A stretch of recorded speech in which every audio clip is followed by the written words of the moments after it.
Seguramente más de una vez te has preguntado, ¿por qué los católicos tenemos que confesarnos con un sacerdote?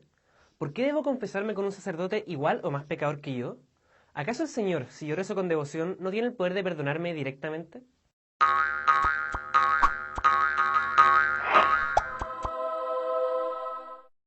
Cuando ofendemos a otra persona y queremos de verdad recuperar su amistad, se nos pueden ocurrir muchas ideas para lograr que de verdad nos perdone. Una tarjeta pidiendo perdón, enviarle los dulces que más le gusten, de pronto compartir alguna foto de un momento juntos en redes y etiquetarla, o mandar un mensaje por WhatsApp. Hola, creo que me enojé un poco esta mañana, ¿podríamos conversar?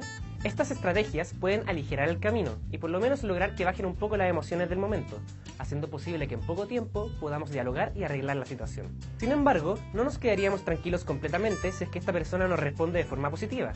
Definitivamente necesitamos dar el paso siguiente, y es conversar cara a cara, recibir el perdón que se expresa en la mirada, en una sonrisa y probablemente en un abrazo de reconciliación.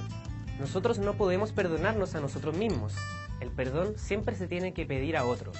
En la confesión le pedimos perdón a Jesús. Es cierto que el único que puede perdonar los pecados es Dios, y ningún hombre puede perdonar pecados a no ser que tenga un mandato especial de Dios para ello y la fuerza que Él le da. Y eso es lo que ocurre en el sacramento de la confesión. Dios le ha dado poder a sus ministros, los sacerdotes, para que en su nombre perdonen los pecados. La misma tarde que Jesús resucitó, se apareció a sus discípulos y luego de saludarlos, sopló sobre ellos y les dijo: los pecados serán perdonados a los que ustedes se los perdonen, entregándoles así el poder que solo Él tenía para sanar y dar consuelo al alma. Fue Jesús mismo quien dijo a los discípulos que ellos serían los instrumentos para poder llevar su perdón a otros. No es un invento de la Iglesia, no es un capricho, es el deseo de Jesús. El confesor no es dueño, sino el servidor del perdón de Dios. En la confesión ejerce el ministerio del buen pastor que busca la oveja perdida, o del padre que espera al hijo pródigo y lo acoge a su vuelta. En una palabra, el sacerdote es el signo y el instrumento del amor misericordioso de Dios con el pecador. Algunos dicen, yo me confieso solamente con Dios. Y claro, uno le puede decir a Dios, perdóname, y decirle sus pecados. Pero no nos podemos olvidar que nuestros pecados son también contra nuestros hermanos y contra la Iglesia. Y por eso es necesario pedir perdón a la Iglesia y a los hermanos, que en la confesión son representados en la persona del sacerdote. Antes la confesión se hacía en forma pública, frente al resto de los cristianos, porque es en la comunidad donde se hace presente el Espíritu de Dios.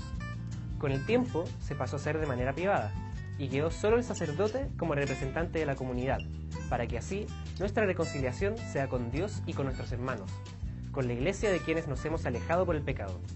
Podríamos intentar entender por qué Dios quiso que fuera de esta forma. Desde el punto de vista humano nos damos cuenta que es muy bueno desahogarse, hablar con el hermano y contar esas cosas que tanto nos pesan en el corazón. Acerquémonos a confesarnos con la certeza de la eterna sabiduría de Dios y con la confianza de que en su sabiduría pensó la manera en que mejor podríamos volver a la comunión con Él.